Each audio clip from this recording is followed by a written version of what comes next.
O'g'il bola topganning nima foydasi?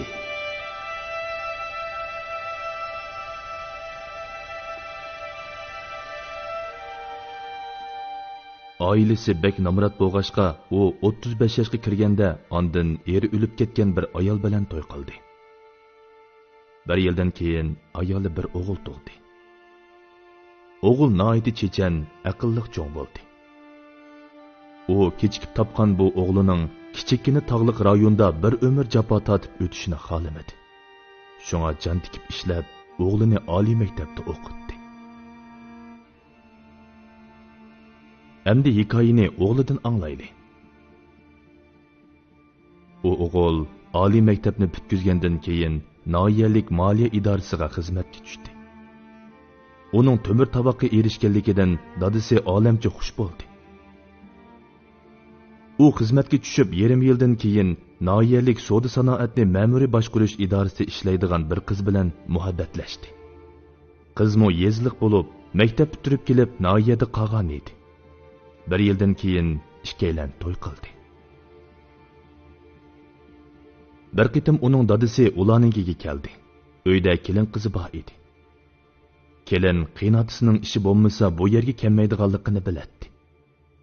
Chunki to'ydan keyin Noiyaga kelishimi mushu tunji qitim edi.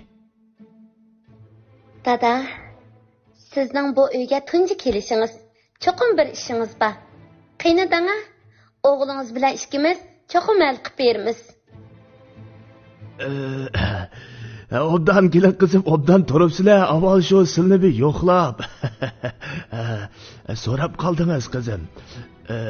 Bo'ldi, bu gapni aytmay daveray. Mushu teriqchilik mazgili kep qalay degan uyda pul qolmabdi ekan. Shunga bu yordamchi yollaydiganga, bu uruq o'g'it setib oldiganga pul qolmay shu.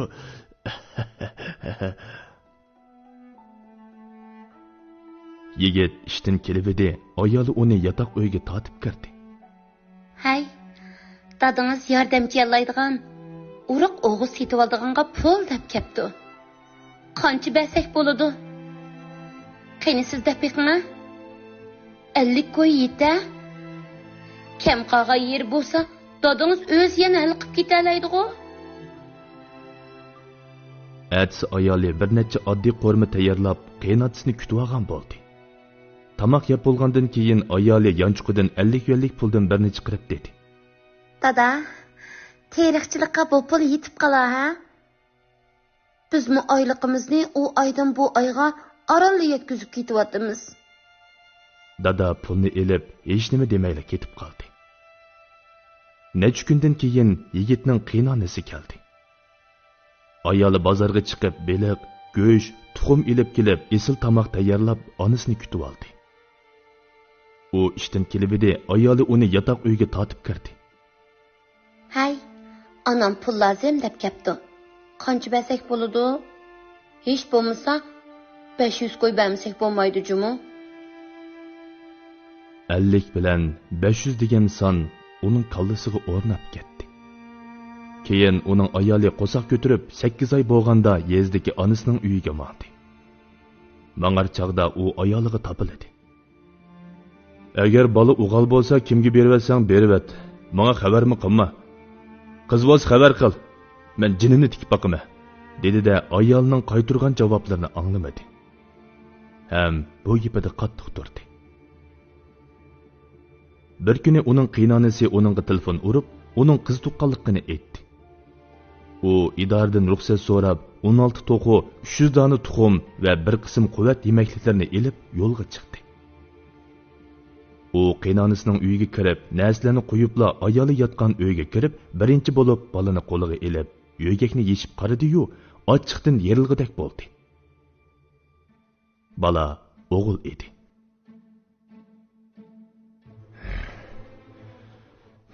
Sizlar nimishqa meni aldaysizlar? Ha? Men bu o'g'il bolani boqmayman. Kim boqsa boqsin. Nega opasan opa? U akelgan narsalarni ko'tarib sirtqa mangdi. Bu chaqda qiynonasi uning keynidan yugurib kelib, uning oldini to'sdi. O'g'lim, boshqalar bola o'g'il bo'lsa, Xoşallıqdan qılğılı qılıq tapamay qalıdiken. Bunun səbəbini dəpbəməy, bu hoyladan çıxıb ketmən deməm. Apa, dadam meni o'qitaman deb tatmagan jafosi qolmagan. Meni oliy maktabga opirma deb nurg'un qarzga bo'g'ilib ketdi. Men xizmatga chiqib ularga to'zigurak mehribonlik ko'rsatmadim. Oldin qitim bechora dadam kelibdi uyga. Uyda uruq oladiganga, o'g'it oladiganga, yordamchi yollaydiganga pul qolmabdi deb kelibdi. Ya 50 koy berdik, 50 koy canım apa, 50 koy. Siz gelsiniz 500 koy beryapti. Ya ben sizga 500 koy berganga bir nima demayman. Ya ben bir o'g'al bola qo'yman. Dadam menga ishib kelgan bir o'g'al bola deb qo'yman apa. O'g'al bola baqqana nima foydasi? Ha? Nima foydasi? Men bir lat ekanman. Men bu o'g'al bola baqsam meni o'g'lim meni ash kun qo'ydi apa. Men shu o'g'al bola baqmayman. U bo'lgan ishlarning hammasini dedi. Qaynonasi bu gaplarni anglab ko'zlariga yosh oldi. O'g'lim, hamma ayib menda. Qizimni yaxshi tarbiyalamabdiman.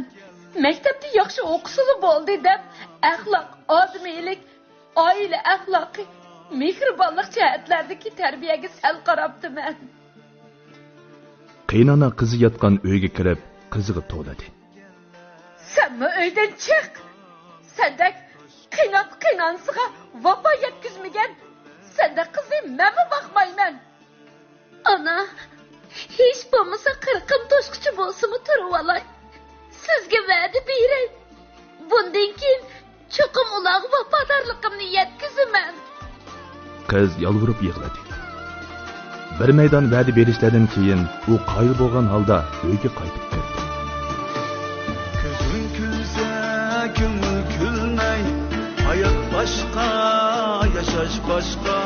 Nima demaydi har kimlar, alam kalmigicha boshqa.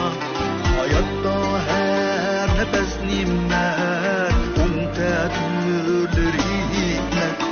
Ömür şirin öter daim, qanoat bo'lsa sana hamroh.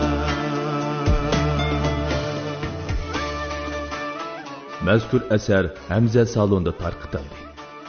Emgikimizga hurmat qiling.